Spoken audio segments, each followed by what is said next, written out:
I am.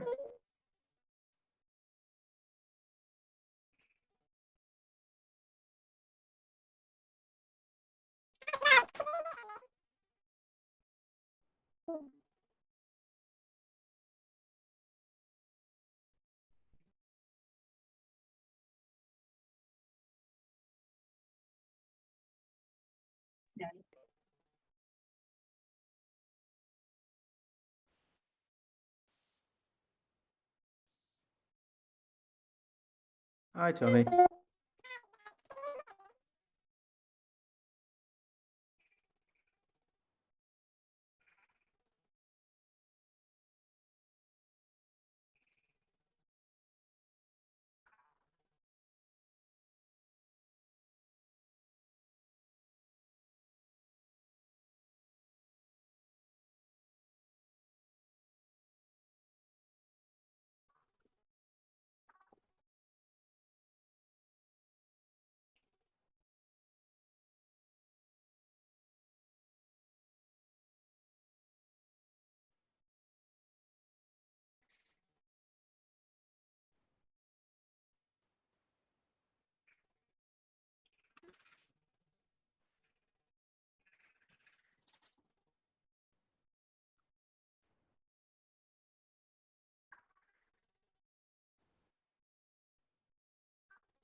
Hi, Tommy. Oh, no, I can hear you.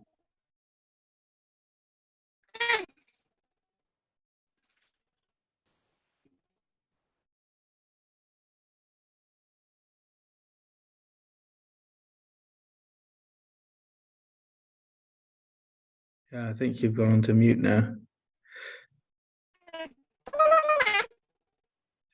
It's coming across.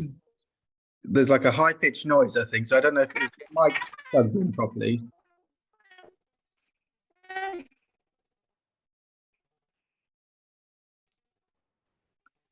Otherwise, hi, Annabelle.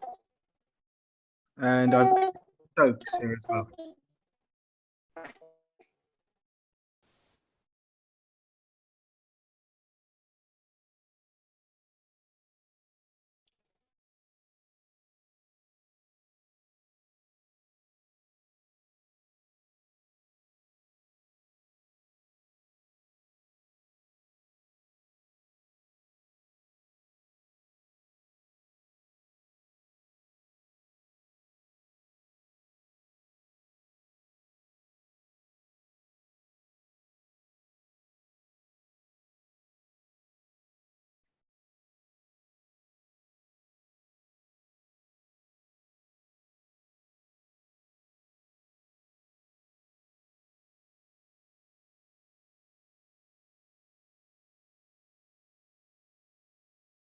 So I'll just wait for Tommy to try and get back on, and then we can get going.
Just wait one more minute, and then we can get going.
Okay, fantastic. Shall we get going? Because it's 35 past, and I'm sure we've all got places to go and tons of marking and this and that as well. So what I'll aim to do is I'll aim to finish sort of 5:15, and then that will leave us about 15 minutes for questions. I can hang around for 15 minutes or so after that and see how we go. So we're going to have a look at the concept of energy stores, and a few things related to that.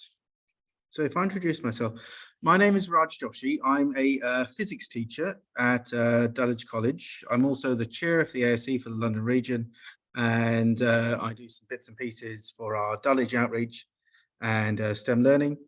I've just moved to the independent school. That is my first independent school. I was working in the state sector as a physics teacher beforehand. I worked for the Harris Federation, for the Science Museum Group. I've been head of physics and head of science, and worked in a variety of schools across London. It'd be great to find out who you are. And if you're in a group, it'd be great to find out who's in your group. So how many people are watching this? So if you could post in the chat or unmute yourself and let me know, it'd be fantastic to find out who you are.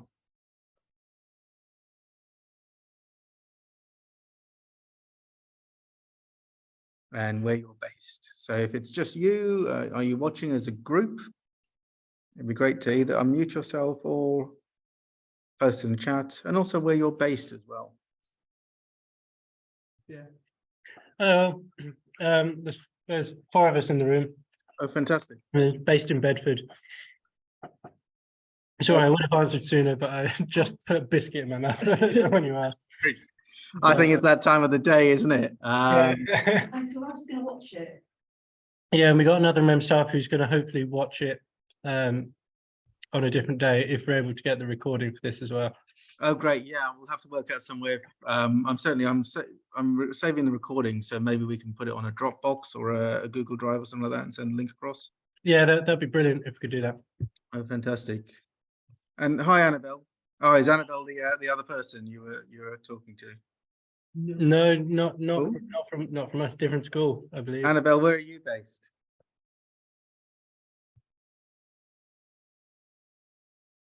And is it just you that's watching, or is there a few other people in the room with you, Annabelle?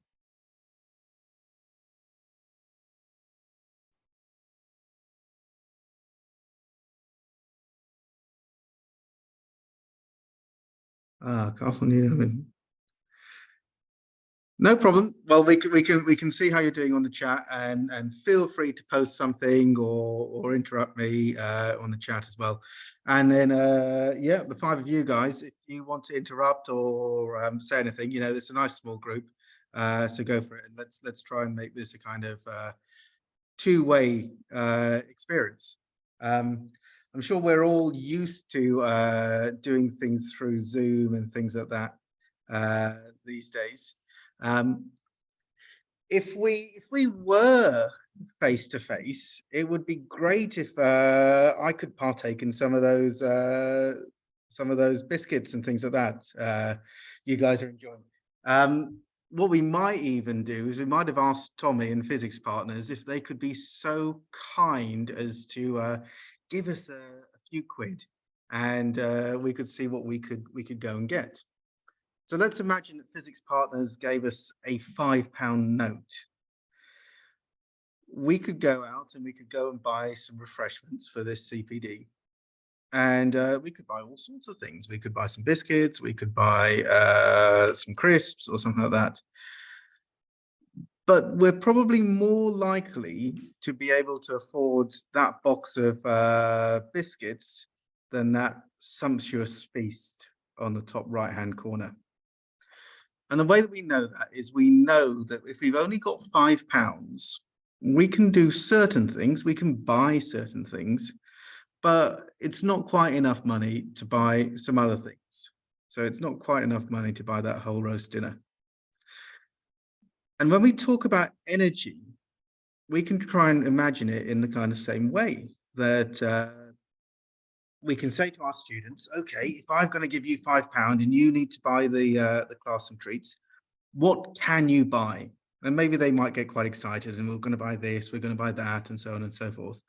But they're not going to come back and buy everyone a Ferrari each with that £5. Maybe a toy Ferrari, but not a real one. And it's kind of the same with energy. We can think about energy as some kind of measure of what can happen.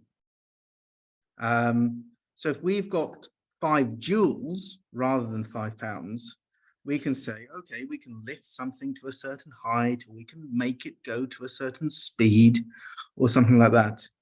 And so energy is a measure of essentially what can happen. It doesn't necessarily tell us what will happen, whether something's going to go high up, or something's going to squash a spring, or something's going to explode, or something like that. But it does tell us what can happen. And it sort of puts a limit on what can happen as well. And so we can think of this energy as a quantity that's a fixed unit. And it can say, yeah, as I say, what can happen. And it can come in lots of different forms. One of the ways you might want to explain this to our students is thinking about a fixed amount of things, but transferring it from one form to another. An easy way to do that they'll have encountered before is a liquid. And we might show them a slide like this and say, okay, we can have it in one form, or a different form, or a different form, or a different form. Or what we might do is we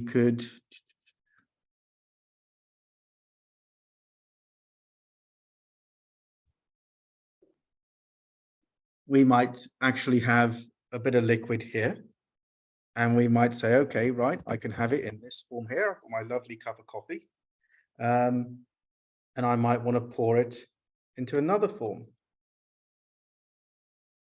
and say it's in this form. Or I might want to take that form and pour it into another form, or into another form. The amount of coffee, the amount of liquid here will stay the same, but we'll have liquid like this, liquid in here, or the liquid in the original mug. And we can talk about energy just being just energy.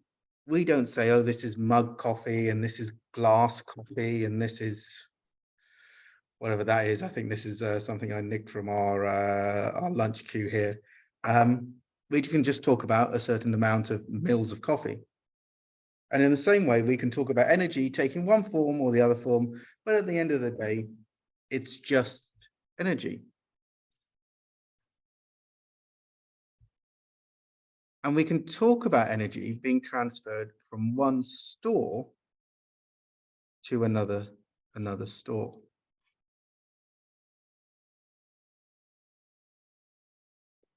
Let me just share my screen again. Okay, so we've got all these different stores, and we can talk about energy being transferred from one store to another store. And this is something we often talk about in biology and in chemistry as well. So if we ask our biologists, how does eating some of those biscuits help us to do our bit of weightlifting? And that's what we all look like as our all of our trainers at Physics Partners. That's what we all do after our sessions. We eat our biscuits, and then we use them to lift some weights and increase our gravitational potential energy on there. So what we can do with our energy is that we can take it from the store that's in those biscuits into a bit of weightlifting through quite a complicated process that's frankly far too complicated for somebody, a physicist, to understand. And so for us physicists, rather than having a look at all of our different transfers from one type to another type to another type to another type, what we say is that we just think about what's the store at the start, what's the store at the end. And as long as those amounts, the amount of joules from one amount to the second amount balance out, then we're okay.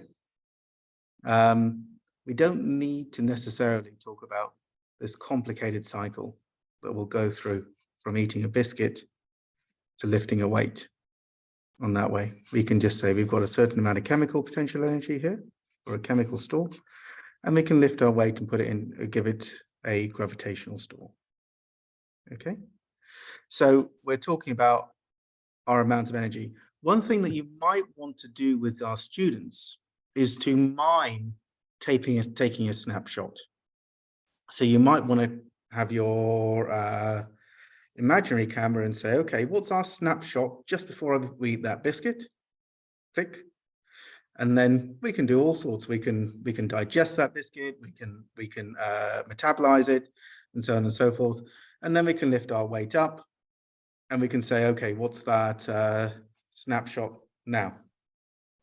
And we can look at the amount of energy in one store, the amount of energy in the final store, and we can do a bit of accounting to work out if the amount of energy at the start is equal to the amount of energy afterwards. And just like we might do with our cups of coffee, we might say how much energy is in this one, how much energy is in this one, and how has it been transferred from one to another. Okay, but often we won't be too worried about all the different steps on the way, especially as you can see there, we can get some quite complicated different steps going along there. So with that in mind, it'd be great to hear what energy stores you guys have heard about before. So either if you want to unmute or post in the chat and shout out some energy stores or post some energy stores, and we can have a go at writing them down. So what energy stores, what types of energy do we know about?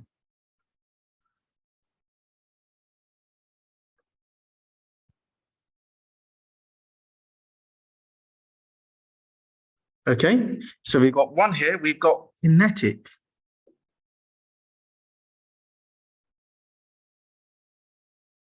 Let's get another one. What else do we know? Gravitational potential.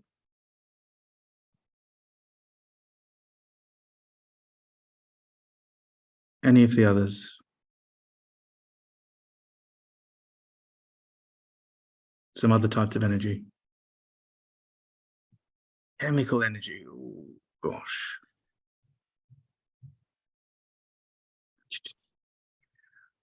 I'm going to go for just one type to another type.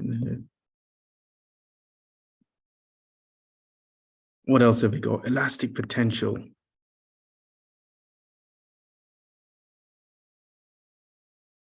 Magnetic. Oh, gosh. Not too sure for the equation for that. Keep going, keep hitting me while I rack my brain about magnetic.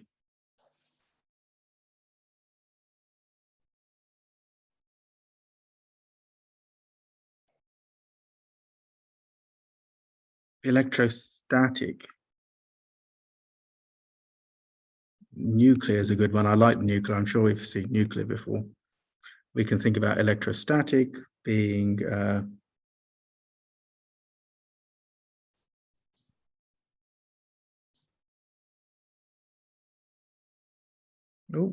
internal energy.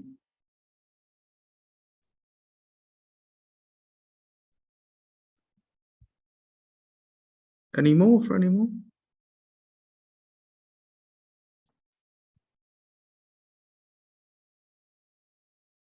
That's our electrostatic. What have they all got in common? Would you say all of those different equations?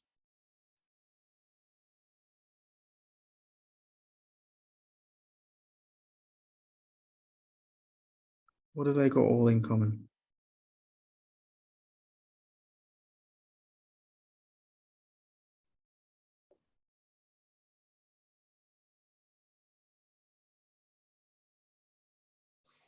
It's a really obvious one.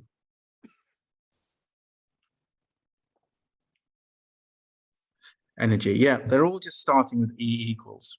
And we can talk about these things as they're just trying to work out the different ways of essentially working out the same quantity, energy in joules. In terms of what's in the GCSE specification, we've got this one, kinetic energy, gravitational potential energy. Sometimes, depending on our spec, we might have this one. This is essentially our thermal energy store. And we might have our electrical energy, although this might be a little bit more common as seeing it as a volt is the energy per coulomb per charge. Okay, so we might end up seeing it like that rather than that previous one, E equals.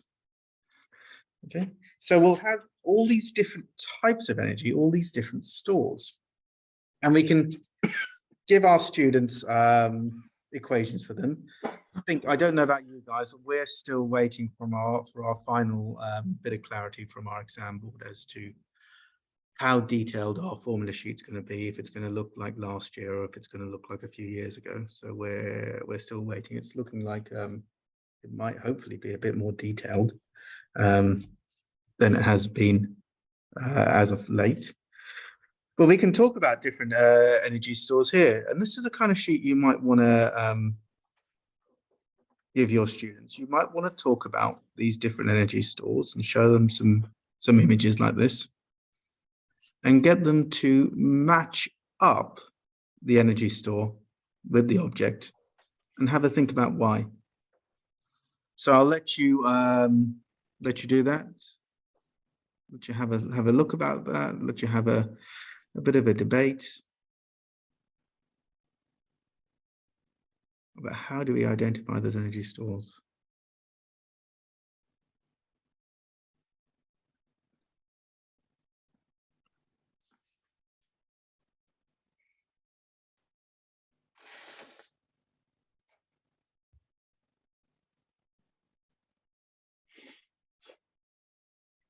Is the sound working a bit better, Tommy?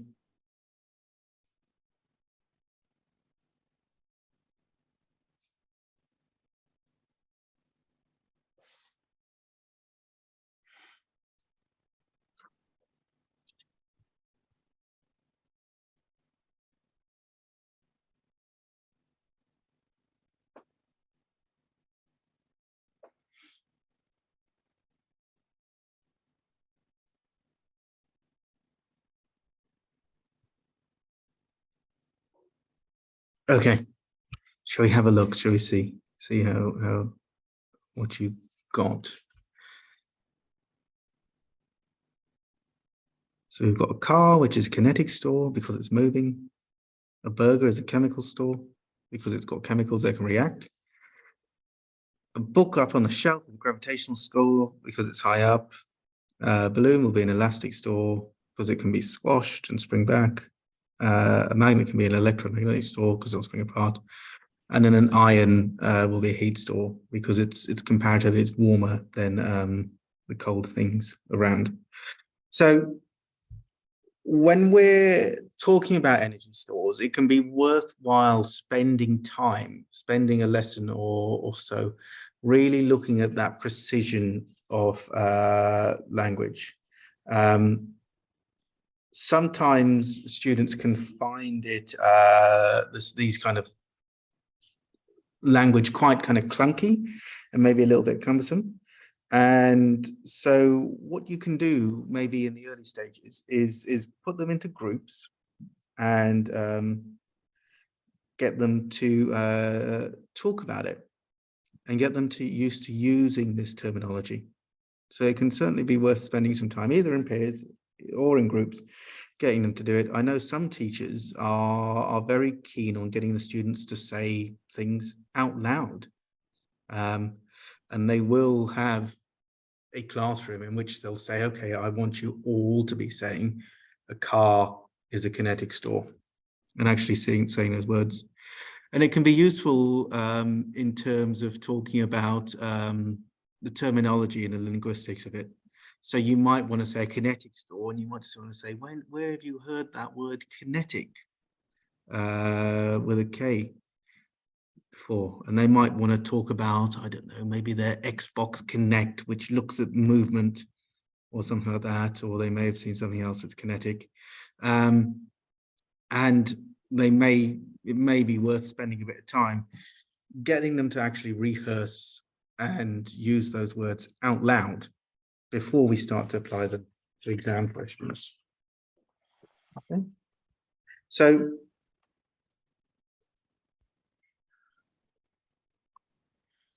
I'll put a bit of evidence on here so I can pass these slides over to you in terms of some research that reinforces this idea of using a bit of dialogue to talk about this.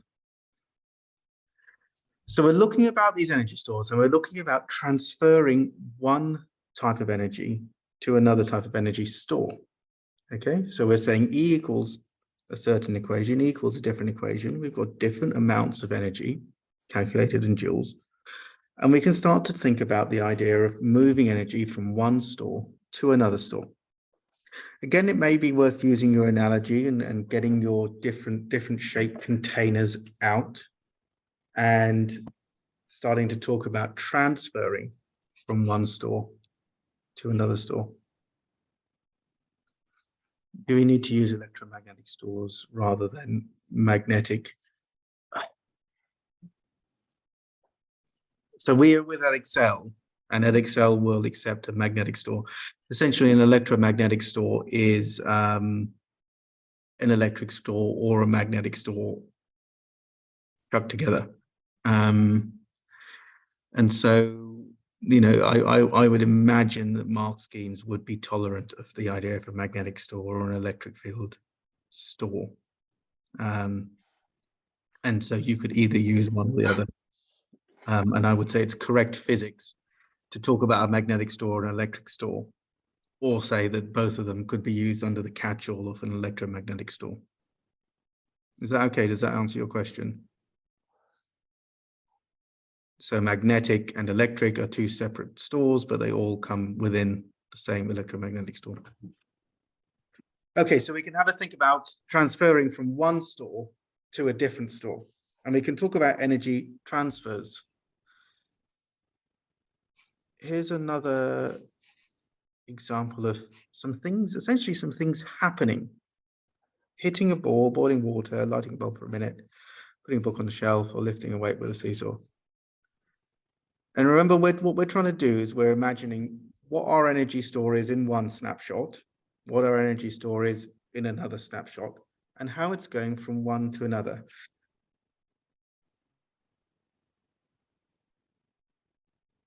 A nice way of doing this is that rather than asking students, is this correct or is this incorrect, we can ask them to ask them what their confidence levels are. If you've got a certain type of class, what you can even do is ask them to put little pretend wages on. So what you might do is that you might want to say, okay, we've got 50 physics pounds. I'm going to put 10 on this one, but I'm not so confident on this one. So I might put 5 on this one being correct. And I might say for this one, I think it's definitely wrong, but I'm pretty sure. So I might put 15 on this one.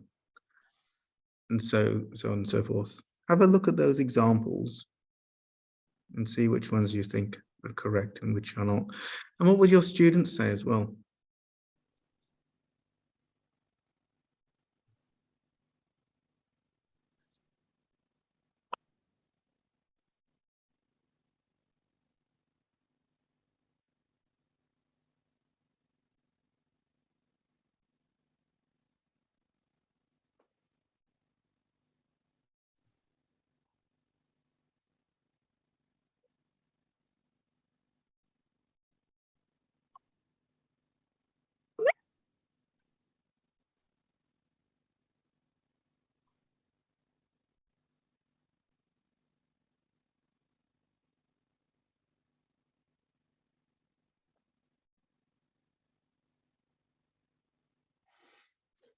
Okay.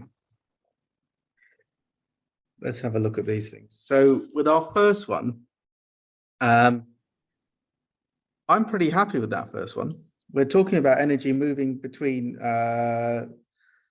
those two different stores. So we've got our chemical store to our kinetic store. So we're taking a snapshot just before the person has hit the ball, and they've got that energy stored in their muscles. And then we've got a snapshot after they've hit the ball. And so we've got our chemical store to our kinetic store, and I'm happy with that first one. Okay. For our second one, we've got water boiling. So we've got our snapshot of our chemical energy within the gas in the Bunsen, within the oxygen in the air, and these things can come together to react. So we've got our chemical store there, and then we can take on another snapshot, and we can have our kinetic store and our heat store. So I'm happy with that one as well. Okay. This is quite an interesting one in terms of C. So we've got our snapshot of our energy in our battery. So that's in our chemical store. And we've got a process that's happened. Our battery has been plugged into a circuit, and the light has been on for a minute. And then we can have a look and take our snapshot after the light has been on. And so the room will have warmed up a slight bit from that incandescent bulb. So we've got our chemical store at our start, our snapshot of our room after the bulb has been on, in which the room is warmed up slightly. And we're happy with that one there. I think that's the one that really throws students sometimes, because they want to start to talk about, oh, it turns into the electrical store and the light store and so on and so forth. And a way to really get around that misconception is to talk about, okay, when's our snapshot at the start? When's our snapshot at the end? And we're going to go from one to another. Okay. D, we're starting to really look at our wording for that. And so for D, some students may hopefully pick up the idea that we're not talking about just gravitational energy, we're talking about our gravitational energy store. So we want to say that actually D isn't quite right. We're not quite happy with that way of explaining things. And then for E, again, we want to say that our store of energy, it's not really changed to something else. It's just been moved or transferred from one store to another. So it's not like saying that our coffee cup will be transferred from one to another and it would come out as tea in the other one.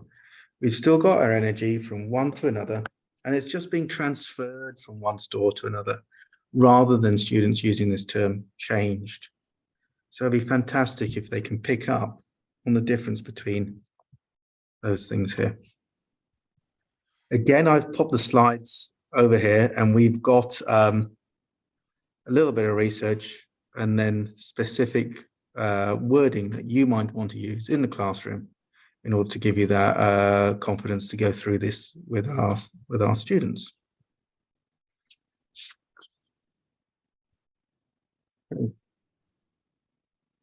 And any comments about the electrical? Can I just jump in terms of the terminology that we're using? Because obviously the best resource is used heat store. yeah, Is that an acceptable form of language to choose? Because we're because particularly at GCSE we're with AQA and they use internal or thermal. But at Key Stage 3 in particular, are we trying to embed well, I imagine we'd want to embed internal and thermal into their language that they're using. So the use of heat store sort of goes against goes against what we've been trying to do, if that makes sense. I understand what you're saying. I certainly think thermal would certainly fit in better with a GCSE mark scheme. With that, with heating often used as a heat as a verb rather than as a noun. sorry, as now a heat store being a noun. So yeah, I would probably say heat probably be a, maybe it's a little bit best used as a transfer.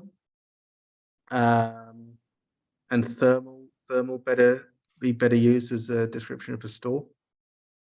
Yeah, so I may well, when I think through to mark schemes, yeah, it looks like thermal might be a better description of that store. Yeah, okay, thank you. No worries. Right, so we can have a think about as well how much energy is being transferred from one store to another store. So we might want to say, okay, we've got this amount here, and we might say some of it would be into here, and then the rest of it may be going into here. Or maybe I might even be not very good at pouring and end up spilling some. And certainly if I was constantly transferring my coffee from one to another, I may end up with less coffee than I started with. So what I'd like you to have a go with is, I'm going to put 2 links in the chat. The first one is, we're just about to run out of time for this Zoom meeting. So I'm going to post in the chat the link to a second Zoom meeting.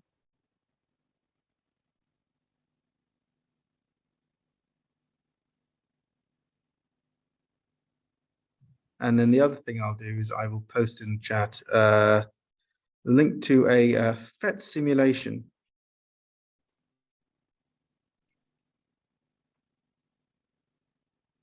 It'd be great if you can have a go at running on your computer. So here's the PhET simulation. Let me just get our second Zoom meeting as well.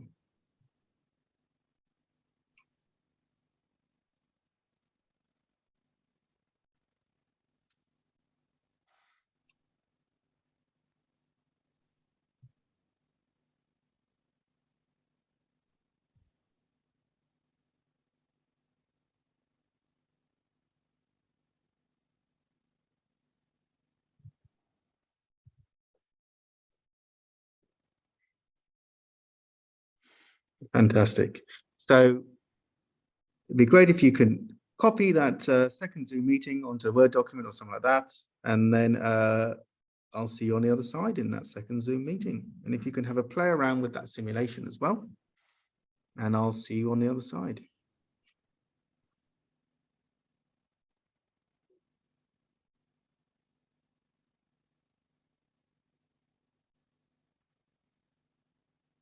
So if you copy that link to that second Zoom meeting and then leave this one, join that second one, and also have a look at that simulation as well.